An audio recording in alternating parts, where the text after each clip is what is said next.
Hello students, आज हम chapter number जो 2 है हमारा चैप्टर नंबर 2 के क्वेश्चन आंसर्स जो हैं उनको डिस्कस करने वाले हैं कि चैप्टर नंबर 2 में किस टाइप के आपके क्वेश्चंस हैं। जो आप टेस्ट में क्वेश्चंस देते हैं एमसीक्यू, उस टाइप के क्वेश्चन सारे के सारे आपके पीटी में नहीं आएंगे। आपके जो नॉर्मल क्वेश्चन आंसर्स हैं याद करने वाले, वो भी आपके पीटी के अंदर आएंगे।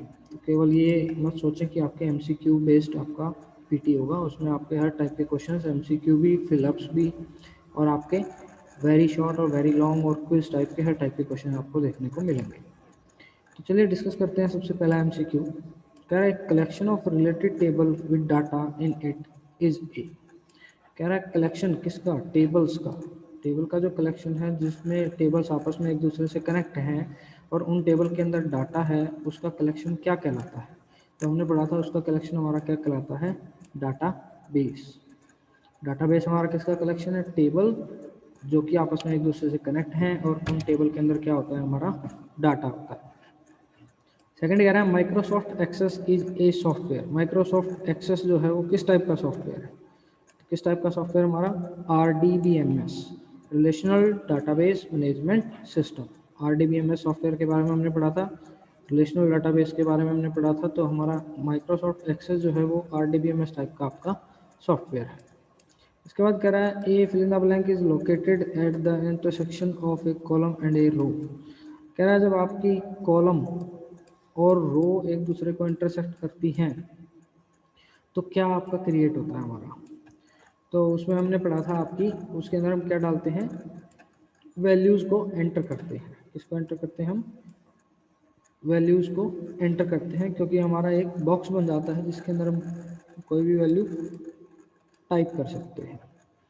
तो इसमें फर्स्ट का जो है वो आंसर है सी, सेकंड का है ए, थर्ड का है ए। इसके बाद आते हैं नेक्स्ट पे। इनको जो मैंने आंसर किया आप उनसे भी मैच कर लें ज़रा, जो मैंने आंसर की आपको शेयर की हुई है, ताकि आपको अगर कोई कन्फ्यूज़न हो तो आप आंसर की में से भी देख सकते हैं। ठीक, इसके बाद आते हैं नेक्स्ट एमसीक्यूज़ पे। इसमें कह रहा है while designing A table field is optional. जो हम टेबल को डिज़ाइन करते हैं तो कौन सी फील्ड ऑप्शन के अंदर आती है? ऑप्शनल है कि हम लिखें या ना लिखें कोई फ़र्क नहीं पड़ेगा। तो वो हमारी होती है डिस्क्रिप्शन। हमारी 3 आती हैं जो आपके ऑप्शन आते हैं: फील्ड का नाम, डाटा टाइप और डिस्क्रिप्शन। ये दोनों तो आपकी मैंडेटरी होती है कि आपको असाइन करनी पड़ेंगी, लिखनी पड़ेंगी, फील्ड नेम और डाटा का टाइप। लेकिन जो डिस्क्रिप्शन वाली चीज़ होती है वो ऑप्शनल होती है कि हम लिखें या ना लिखें, उससे आपका कोई फ़र्क पड़ने वाला नहीं है टेबल के ऊपर। तो हमारा इसका आंसर क्या आएगा? सी, यानी कि डिस्क्रिप्शन। इसके बाद कह रहा है ए प्राइमरी की डज नॉट अलाउ वैल्यूज। किस टाइप की वैल्यू नहीं लेता? प्राइमरी की में हमने पढ़ा था हमारी नल वैल्यू नहीं होनी चाहिए। किस टाइप की वैल्यू? नल, यानी खाली नहीं होनी चाहिए आपकी प्राइमरी की वैल्यू। थर्ड कह रहा है data is entered in the view. किस व्यू में हम डाटा को एंटर करते हैं? तो डाटा हम डाटा शीट व्यू के अंदर आपका एंटर करते हैं। डिज़ाइन व्यू के अंदर हम केवल डिज़ाइन को क्रिएट करते हैं, जबकि डाटा हमारा किसके अंदर एंटर होता है? डाटा शीट में। जैसे नाम से पता लग रहा है डिज़ाइन वाला जो व्यू है वो केवल टेबल को डिज़ाइन करने के लिए काम में आता है, डाटा को एंटर हम उसके अंदर नहीं कर सकते। तो हमारा इसके अंदर ऑप्शन आएगा बी। तो अगर आप अपने आंसर की के अंदर भी देखेंगे तो पहला है सी आपका, सेकंड है बी एंड अगेन बी। इसके बाद आते हैं नेक्स्ट पे। इसके अंदर कह रहा है कि identify the icon use to create a blank database. Blank database बनाने का जो आइकन है उसको बताएं कौन सा है। तो इसमें ये वाला है ब्लैंक डाटाबेस जब हम बनाते हैं तो हम इस आइकन पे के ऊपर हमें क्या करना पड़ता है? क्लिक करना पड़ता है MS एक्सेस के अंदर। सेकंड कह रहा है identify the icon use to create relationship in Microsoft Access. अगर आपको याद हो तो हमने 2 टेबल्स के बीच में रिलेशनशिप जब बना के देखी थी, जो हमने प्रैक्टिकल किया था, तो उसके अंदर हमने देखा था कि इन दोनों के बीच में एक क्या बन जाती है? ऐसे इस टाइप से एक आपका लाइन क्रिएट हो जाती है, जो कि बताती है कि ये दोनों टेबल्स जो हैं ये एक दूसरे से किसमें हैं? रिलेशन के अंदर हैं। तो यही टेबल हमारी क्या कहलाती है? इस टाइप की रिलेशनशिप को दिखाने के लिए हमारा काम में आता है ये वाली लाइन। तो इनमें से आइकन कौन सा है जिसके अंदर इस टाइप से आपकी लाइन्स आ रही हैं? तो अगर ये वाला आप देखेंगे तो इसमें 3 टाइप की टेबल है और तीनों अलग अलग आपके लाइन से कनेक्ट है, तो यानी इसके अंदर हमारा ऑप्शन आएगा ए, फर्स्ट का बी, सेकंड का ए। इसके बाद आते हैं नेक्स्ट वाले पे, इसको मैच भी करते चलें बी और ए। इसके बाद है हमारा नेक्स्ट, कह रहे the number of rows multiply by number of column is equal to the total number of, किसके होते हैं total number of, equal field या रिकॉर्ड्स, तो हमारे इसके अंदर आएगा रिकॉर्ड्स, सॉरी वैल्यूज, किसके अंदर आएगा, इसके अंदर वैल्यूज आएगा, सी, सी ऑप्शन हमारा इसके अंदर सही होगा। यानी आप जब मल्टीप्लाई करते हैं, अगर मैं ऐसे लिखता हूँ 2 मल्टीप्लाई बाई 2, 2 मल्टीप्लाई बाई 2 का मतलब है 2 कॉलम्स हैं और 2 ही हमारी रो है, तो इनको मल्टीप्लाई करके हमारा कितना आ रहा है 4, यानी 2 कॉलम और 2 रो को आप जब मल्टीप्लाई करोगे तो हमारे कितने बनेंगे आपकी वैल्यूज़, या कितने बॉक्स हमारे बनेंगे, या कितनी हमारी सेल बनेंगी, 4। तो वही इसने पूछा कि जब आप मल्टीप्लाई करते हो सी यानी कॉलम को और मतलब रो को, तो हमारी कितने टोटल नंबर ऑफ सेल बनती हैं या वैल्यूज़ बनती हैं, वैल्यूज़ के नाम से हम इसको इसमें जानते हैं। इसके बाद आ रहा है second, Microsoft Access provide fill in the blank view to see data in a table, कितने व्यू में हम डाटा को देख सकते हैं, हमारे कितने टाइप ऑफ व्यू आपके होते हैं, तो इसके अंदर हमारा क्या आएगा आपका बी ऑप्शन, इसके अंदर हम लिखेंगे 4, ठीक। इसके बाद है बेटा अपना सेकंड एमसीक्यू, कह रहा है Microsoft Access provide fill in the blank view to see data in a table, कितने व्यू प्रोवाइड करता है हमारा माइक्रोसॉफ्ट एक्सेस, माइक्रोसॉफ्ट एक्सेस हमारे प्रोवाइड करता है 4 व्यू, 4 व्यूज, ठीक। इसके बाद आता है third, shortcut key to quit Microsoft Access is, quit का मतलब होता है बंद करने के लिए, माइक्रोसॉफ्ट एक्सेस की एप्लीकेशन आपकी चल रही है उसको आपने क्लोज करना है, तो क्लोज करने के लिए हम क्या प्रेस करेंगे, Alt plus F4, Alt plus F4 की हेल्प से हमारा क्या हो जाएगा, आपका माइक्रोसॉफ्ट ऑफिस क्विट हो जाएगा, बंद हो जाएगा। तो इसके आंसर आप देख सकते हैं सी, बी एंड बी। इसके बाद आते हैं हम नेक्स्ट पे, फिलअप्स के ऊपर। सबसे पहला फिलअप कह रहा है fill in the blank is the code name of MS Access, MS Access का कोड नेम क्या है, तो कोड नेम है इसका साइरस, साइरस इसका कोड नेम है। कोड नेम मतलब आपके जितने भी सॉफ्टवेयर हैं उनको एक नाम दे दिया गया, जैसे आपका घर में नाम कुछ होता है, स्कूल में नाम कुछ होता है, उसी तरीके से इसका स्कूल का नाम है एमएस एक्सेस है और घर का नाम इसका साइरस है। इसी तरीके से नेक्स्ट पे अगर हम आते हैं, कह रहे हैं in Access all object of database are store in a, किसमें स्टोर होते हैं, जितने भी ऑब्जेक्ट होते हैं सिंगल फाइल के अंदर आपके स्टोर होंगे, सिंगल फाइल, ठीक। सिंगल फाइल के अंदर आपके सारे के सारे डाटा जो है वो स्टोर होता है, इसके अंदर अगर आप देखें ऑप्शन में तो सेकंड सिंगल फाइल है। इसके बाद आता है आपका फोर्थ, कह रहा a identify the name size type of various field in MS Access, तो किसमें बताते हैं हम नेम को, साइज को, टाइप को, टेबल की स्ट्रक्चर में, स्ट्रक्चर मतलब आपकी टेबल किस टाइप की बनेगी, कितने उसमें कॉलम होंगे, कितने उसमें रो होगी, और जो कॉलम होंगे उनके क्या नाम होंगे, किस टाइप का डाटा वो कंटेन करेंगे, तो ये हमारी क्या कहलाती है टेबल की स्ट्रक्चर। तो हमारा इसमें आएगा आंसर टेबल स्ट्रक्चर, टेबल की स्ट्रक्चर जो होती है वो किस टाइप की होगी, वो हम किसके बिहाफ पे बता सकते हैं, नेम, साइज और टाइप के हिसाब से हम बता सकते हैं। इसके बाद आता है next, the data type contain long text with all kind of data, कह रहा है डाटा टाइप कौन सी है जो आपके लंबे टेक्स्ट को रखती है, ठीक। तो नाम से ही पता लग रहा है किस टाइप के टेक्स्ट को, लॉन्ग टेक्स्ट को, तो उसके लिए हमारे पास क्या बनाई गई है, लॉन्ग टेक्स्ट नाम की एक आपकी टाइप बनाई गई है। तो लॉन्ग टेक्स्ट नाम की जो टाइप है उसके अंदर आपको हर टाइप से आपको डाटा नज़र आता है, चाहे वो अल्फ़ाबेट की फॉर्म में हो, चाहे वो नंबर की फॉर्म में हो, दोनों फॉर्म में आप डाटा को एक साथ लिख सकते हैं, that is called long text.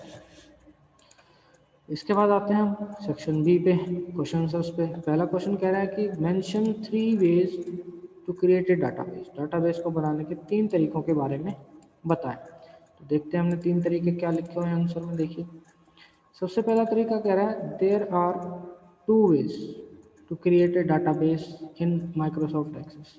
हमारे 2 ही तरीके हैं डाटाबेस को बनाने के लिए। तो इसने पूछा था हम मेंशन द डिफरेंट वेज, कितने वेज हैं, कितने तरीके हैं डाटाबेस को बनाने के। तो हमारे 2 तरीके हैं डाटाबेस को बनाने के। पहला तरीका है क्रिएटिंग ए ब्लैंक डाटाबेस, या तो हम ब्लैंक डाटाबेस बनाएं, यानी बिल्कुल आप शुरू से अपनी टेबल अपने हिसाब से आप क्या करें, कॉलम और रोज़ को बनाएं। या फिर दूसरा तरीका है कि आप जो पहले से बने हुए डाटाबेस हैं, टेम्पलेट का मतलब होता है आपके कुछ डिज़ाइन जो है वो पहले से दे दिए गए, कुछ डिज़ाइन आपके टेबल के बना के आपको पहले दे दिए गए और बोला गया कि आप इनको क्या कर लो, यूज़ कर लो। तो जो पहले से डिज़ाइन दिए गए हैं, अगर हम उनको यूज़ करके अपना डाटाबेस बनाते हैं, वो उसका दूसरा तरीका हो जाएगा। एक बिल्कुल आपका जो है नई तरीके से हम खुद से टेबल बनाएं, कॉलम बनाएं, रो बनाएं, और एक हमें पहले से टेबल बनी बनाई हमें मिल जाए, हमें केवल क्या एंटर करना है उसके अंदर, डाटा। तो ये 2 तरीके हो सकते हैं। तो पहला तरीका जिसके अंदर ब्लैंक डाटाबेस की हेल्प से, और दूसरा तरीका टेम्पलेट की हेल्प से हम डाटाबेस को क्रिएट कर सकते हैं। इसके बाद जो नेक्स्ट क्वेश्चन हमारा आता है वो आता है राइट सब advantages of A database. Database के क्या क्या एडवांटेज आपके हैं, क्या क्या फ़ायदे हमें हो जाते हैं डाटाबेस को यूज़ करने के। तो सबसे पहले कह रहा है डाटाबेस जो है easy retrieval of data. Easy retrieval का मतलब होता है हमें वापस मिलना, यानी हम इजीली ढूंढ पाते हैं अपने डाटा को। अगर हमारा वो टेबल की फॉर्म में लिखा हुआ है तो हम सर्च करते हैं, इजीली हमें वो चीज़ मिल जाती है। Easy manipulation of data. Manipulation का मतलब मैंने आपको पहले भी बताया था, मैनिपुलेशन का मतलब होता है किसी चीज़ को ऐड करना, हटाना या डिलीट करना। सपोज करें किसी का फादर नेम गलत हो जाता है या और कोई प्रॉब्लम आती है, तो हम उसको क्या कर सकते हैं, चेंज कर सकते हैं। किसकी हेल्प से, आपके डाटाबेस की हेल्प से, क्योंकि डाटाबेस हमें कौन सी सर्विस प्रोवाइड करता है, मैनिपुलेशन की। तो ये हमारी एडवांटेज है डाटाबेस की कि हम मैनिपुलेट करके डाटाबेस को क्या कर सकते हैं, आपका चेंज कर सकते हैं। तीसरा है ईजी शेयरिंग ऑफ डाटा। हम ईजिली डाटा को शेयर कर सकते हैं किसी दूसरे बंदे के साथ, किसी दूसरे व्यक्ति के साथ हम ईजिली डाटा को शेयर कर सकते हैं। Reduction of data inconsistency. Data inconsistency का क्या मतलब है कि सेम ही टाइप का डाटा आप 2 बार एंटर नहीं कर सकते। सपोज एक ही नाम के 2 बच्चे तो हो सकते हैं, लेकिन ये नहीं कि उनकी सारी डिटेल ही सेम हो, कहीं ना कहीं तो वो अलग होंगे। सपोज अमित नाम के आपके 2 बंदे हैं, तो अमित नाम के 2 बंदों में अमित का दोनों जो है उनका या तो फादर नेम में अलग होंगे, अगर फादर नेम भी सेम है तो मदर नेम अलग होगा, अगर मदर नेम भी सेम है तो डेट ऑफ बर्थ सेम आपकी डिफरेंट होगी। तो कह रहा है कि अगर आप गलती से सेम नाम 2 बार डाल देते हैं तो आपको जो डाटाबेस है वो एरर दिखा देता है कि आपका डाटा जो है वो इनकंसिस्टेंस है, यानी आपके मल्टीपल आपने एक ही डाटा को बार बार एंटर किया हुआ है। इसके बाद आप याद कर लेना डाटा सिक्योरिटी। डाटा की सिक्योरिटी हमारी इसके अंदर बनी रहती है। रिडक्शन ऑफ डाटा रिडंडेंसी आप याद करें तो याद कर लें, अदरवाइज इनमें से आप कोई भी 5 जो आपको याद हो जाते हो ईजिली, उन 5 को आप याद कर सकते हैं। इसके बाद जो आता है हमारा next question number 3। Question number 3 में कह रहा है कि रिकॉर्ड, फाइल, टेबल और क्वेरी, इनके बारे में बताएं, ये टर्म्स क्या हमें बताती हैं। तो देखते हैं क्या हमें बताती हैं। सबसे पहले हम बात करेंगे रिकॉर्ड की। तो रिकॉर्ड मैंने बताया था कि रो जो होती हैं आपकी टेबल की, उनको एमएस एक्सेस में रिकॉर्ड के नाम से जाना जाता है, और जो फील्ड होती है उनको कॉलम के नाम से जाना जाता है। तो इनको याद करने का तरीका देखें, रिकॉर्ड आर और आर। रिकॉर्ड हमारे क्या बताते हैं, रो को, और फील्ड हमारी क्या बताती हैं, कॉलम को। तो आपको कंफ्यूजन नहीं होगा। आर आर यानी आपके रिकॉर्ड पूछ रहा है तो यानी वो रो है, और अगर फील्ड पूछ रहा है यानी कि वो क्या है, आपके कॉलम है। तो कॉलम जो है आपकी टेबल्स की वो क्या कहलाती है, फील्ड, और आपकी जो रो है आपकी टेबल की वो क्या कहलाती है, रिकॉर्ड। इसके बाद आता है टेबल। कह रहे table is a collection of information where data is store. Table हमारी क्या है, कलेक्शन है किसकी, इंफॉर्मेशन की, जहाँ पे हमारा डाटा क्या होता है, स्टोर होता है। तो टेबल हमारी इंफॉर्मेशन की वो कलेक्शन है जहाँ पर आपका डाटाबेस जो है वो स्टोर किया जाता है। इसके बाद कह रहा है क्वेरी क्या है, तो कह रहा है query is use to extract information from a database. Query आपकी क्या है, डाटाबेस को एक्सट्रैक्ट करने के लिए जो इन्फॉर्मेशन है उसको हम क्या कहते हैं, आपका क्वेरी कहते हैं। यानी आपके पास तो बहुत सारा डाटा होता है, सपोज करें अगर हम स्कूल की बात करें तो हमारे स्कूल में बहुत सारे स्टूडेंट हैं क्लास 1 से लेके और 12 तक। अगर उनमें से हमें किसी पर्टिकुलर क्लास का डाटा देखना हो तो हम क्या करेंगे, उस सारे डाटा में से कोई एक जिस क्लास का हमें चाहिए उस क्लास का डाटा हम निकाल लेंगे। तो वही काम आपका क्वेरी करती है। यहाँ पे वो काम कौन करेगी, क्वेरी करेगी। क्वेरी क्या करेगी, हमें वो डाटा निकाल के देगी जो हमें चाहिए, और बाकी वाले डाटा को क्या कर देगी, आपका हाइड कर देती है।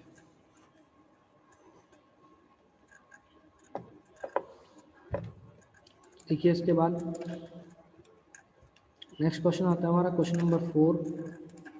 कह रहा what is the difference between data sheet view and design view in a table. दो टाइप के हमने पढ़े थे, व्यू आपके डिजाइन व्यू और डाटा शीट व्यू। कह रहा हम दोनों में डिफरेंस बताएं। तो डिफरेंस हमने इसके पढ़े थे बुक में और हमने करके भी देखे थे। तो डाटा शीट व्यू जो है, डाटा शीट व्यू के अंदर आपको रो और कॉलम जो है उनका फॉर्मेट दिखाई देता है, जिसके अंदर हम डाटा को एंटर कर सकते हैं, व्यू कर सकते हैं और मैनिपुलेट कर सकते हैं। मैनिपुलेट मैंने अभी भी बताया, यानी आप चेंजेस अगर करना चाहते हैं तो चेंजेस कर सकते हैं। यानी आपका जो डाटा एंटर होगा वो किस में होता है, डाटा शीट व्यू के अंदर आपका एंटर होता है। इसके बाद आता है आपका डिज़ाइन व्यू। तो डिज़ाइन व्यू में क्या कह रहा है, it display the view which allow you to enter field name, data type and the description into a table. Design view के अंदर हम पूरा का पूरा टेबल का डिज़ाइन बनाते हैं। हमें बना बनाया कुछ भी नहीं मिलता, हमें पहले ये बताना पड़ता है कि किस कॉलम के नेम से हमें जो है वो कॉलम बनाने हैं, उसका डाटा टाइप क्या होना चाहिए और उसके डिस्क्रिप्शन क्या है, किस टाइप का डाटा हम उसमें एंटर कर सकते हैं वो हम डिस्क्रिप्शन में भी डालते हैं। जबकि डाटा शीट में ऐसा कुछ नहीं होता। डाटा शीट में ऑलरेडी हमारे रो और कॉलम हमें बने बनाए मिलते हैं, उसके अंदर हम डायरेक्टली डाटा को क्या कर देते हैं, एंटर कर देते हैं। इसके बाद आता है हमारा क्वेश्चन नंबर 5। क्वेश्चन नंबर 5 में कह रहा है व्हाट इज प्राइमरी की, state it's use in a table. Primary की क्या है और उसके यूज बताएं, टेबल में उसका यूज क्या होगा। तो देखिए प्राइमरी की कह रहा है is a field that uniquely identify each record in a table. क्या जो प्राइमरी की होती है वो आपकी ऐसी फील्ड है या कॉलम है जो कि आपके बाकी रिकॉर्ड्स हैं उनसे अलग आपका जो है दिखाई देती है, यूनिकली आइडेंटिफाई उसको कर सकते हैं। यूनिकली आइडेंटिफाई हम उसको कर सकते हैं। यूनिकली आइडेंटिफाई करने के लिए जैसे अगर आप आपकी क्लास में अगर हम बात करें तो आपके क्लास का जो रजिस्टर है जिसमें आप मैडम अटेंडेंस लेती हैं उसमें आपके रोल नंबर बनाए गए हैं, ठीक, रोल नंबर बनाए गए हैं, फिर आपका स्टूडेंट का नाम, फिर फादर का नाम। अगर आप सपोज करें कि सेम नाम के दो बच्चे हैं तो उनको हम किस चीज़ से अलग कर सकते हैं, रोल नंबर के हिसाब से अलग कर सकते हैं। तो रोल नंबर हमारी यहाँ पे क्या है, प्राइमरी की का काम कर रही है, क्योंकि वो यूनिकली आइडेंटिफाई करने के लिए काम में आती है। यानी हम अलग से अगर हमें ढूंढना हो किसी बच्चे को तो हम रोल नंबर के हिसाब से उसको क्या कर सकते हैं, सर्च कर सकते हैं, अगर हमारे पास सेम टाइप के दो रिकॉर्ड अवेलेबल हैं तो ये हमारा सबसे बड़ा बेनिफिट है आपकी प्राइमरी की का। तो इसने अगर एग्जाम्पल देखें तो उसमें भी इसने एग्जाम्पल में यही दिया है। क्या कह रहा है एग्जाम्पल में, कह रहा है in school database the roll number of each student uniquely identify each student. कह रहा है हर बच्चे का रोल नंबर जो है वो उसको आइडेंटिफाई करने में हमारी हेल्प करता है। अब इसने पूछा था कि आपकी जो प्राइमरी की है उसकी दो प्रॉपर्टी हम क्या क्या है। पहली कि जो प्राइमरी की है वो नल नहीं होनी चाहिए, नल वैल्यू ना रखें। नल वैल्यू यानी ब्लैंक ना हो, खाली बॉक्स हम नहीं छोड़ेंगे। रोल नंबर में सपोज हमने ये ब्लैंक छोड़ दिया, इसमें कुछ भी नहीं लिखा, तो ब्लैंक नहीं होना चाहिए। उसके अंदर हमेशा कैसी होनी चाहिए, यूनिक वैल्यू होनी चाहिए। यूनिक वैल्यू यानी ऐसा ना हो कि इसमें भी रोल नंबर 1 और इसमें भी रोल नंबर 1। वैल्यू हर एक आपकी जो सेल है उसकी वैल्यू क्या होनी चाहिए, डिफरेंट होनी चाहिए। कह रहा primary key is use to relate a table to foreign key in other tables. और प्राइमरी की का दूसरा यूज़ क्या है कि जो दूसरी टेबल हैं उनसे अगर हमें रिलेशन उसका बनाना है तो उस रिलेशन को बनाने के लिए भी हम उसको एज ए फॉरेन की तरह यूज़ कर सकते हैं। जैसा कि हमने रिलेशनशिप को जब डिफाइन किया था, रिलेशनशिप वाला हमने किया था तब हमने पढ़ा था। इसके बाद आता है next sixth question, what are the manipulation operation that can be done on a table. Manipulation मैंने आपको बता ही दिया था, मैनिपुलेशन का मतलब क्या आप उसमें एडिट कर सकते हैं, क्या चेंजेस कर सकते हैं। तो हम क्या क्या चेंज कर सकते हैं देखते हैं। तो कह रहे the manipulation operation that can be done on a table are, add a new record. Record का मतलब आपकी यहाँ पे क्या है, रो, नई रो को ऐड कर सकते हैं। अपडेट ए रिकॉर्ड, हम अपनी रो को अपडेट कर सकते हैं। डिलीट ए कॉलम, कॉलम को डिलीट कर सकते हैं। ऐड ए न्यू फील्ड, नई फील्ड को ऐड कर सकते हैं यानी कॉलम को ऐड कर सकते हैं। डिलीट ए रो।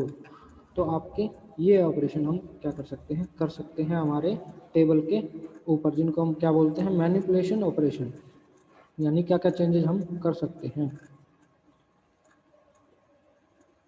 इसके बाद आता है क्वेश्चन नंबर 7। क्वेश्चन नंबर 7 में कह रहा है कि right short note on the following data types. हमने कुछ डाटा टाइप पढ़ी थी, उनके ऊपर शॉर्ट नोट लिखना है। सबसे पहले कह रहा है शॉर्ट टेक्स्ट। शॉर्ट टेक्स्ट क्या है, तो देखिए शॉर्ट टेक्स्ट में क्या कह रहा है, कह रहा है the data type short text contain letter, number and symbol. क्या रखेगी शॉर्ट डाटा टाइप, आपके लेटर्स भी होंगे उसमें, नंबर्स भी होंगे और सिंबल्स भी होंगे। तो अगर आप ये वाला देखें तो इसके अंदर आपके लेटर भी हैं और नंबर भी हैं। ठीक, कह रहा the number in a text field are consider as text and can not be use for a calculation. कह रहा जो आपके नंबर्स यूज हुए हैं, जैसे 13 यूज हुआ बीटा के साथ, कह रहा है इसको एज ए टेक्स्ट ही लिया जाएगा, ये कैलकुलेशन पर्पज के लिए यूज नहीं होगा। हम ऐसे नहीं लिख सकते कि बीटा 13 अगर लिखा है और हम बोलें कि इसमें प्लस कर दो 13, तो ये बीटा 16 हो जाएगा, ऐसा नहीं है। ये एज ए टेक्स्ट ही काम करेगा, नंबर के रूप में काम नहीं करेगा। ठीक, इसके बाद जो है नेक्स्ट जो डाटा टाइप थी, number contains numerical. Number data type केवल नंबर रखेगा, नाम से पता लग रहा है नंबर डाटा टाइप, यानी उसके अंदर केवल और केवल क्या होंगे, आपके नंबर होंगे। जैसे इसने आगे दिया भी है, कह रहा है डज नॉट एक्सेप्ट लेटर और अदर सिंबल्स एक्सेप्ट नंबर्स। कह रहा है केवल क्या लेगा, नंबर लेगा, लेटर और दूसरे जो सिंबल हैं उनको नहीं लेगा। अगर आप इसका एग्जांपल देखें तो इसमें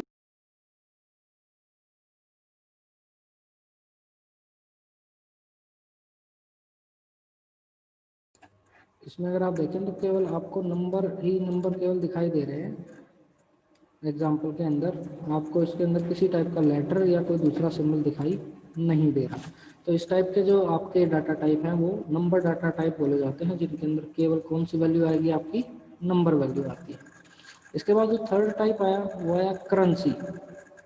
करेंसी पर से हमें पता ही है, किसी भी देश की जो आपकी मुद्रा है वो हमारी करेंसी फॉर्मेट में अगर हम लिखते हैं, तो अगर हमें इंडियन रुपीज़ में लिखना है तो या तो हम INR लिखते हैं, इंडियन रुपीज़, या हमारा रै का सिंबल जो है वो बना होता है इस तरीके से।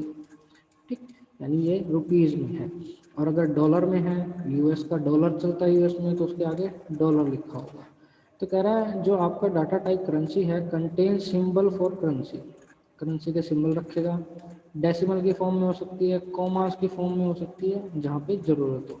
और एग्जांपल अगर आप देखें $45, तो जब इसके आगे डॉलर लग गया तो हमें ये पता लग गया कि ये क्या है, किसी देश की करेंसी है, मुद्रा है, जिसको हमने करेंसी के फॉर्मेट में लिखा हुआ है।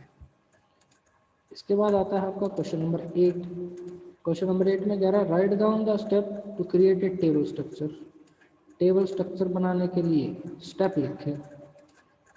तो देखिए स्टेप इसके, सबसे पहला स्टेप है click the create tab. Create tab पे जाएं। Second, click table design from the table group.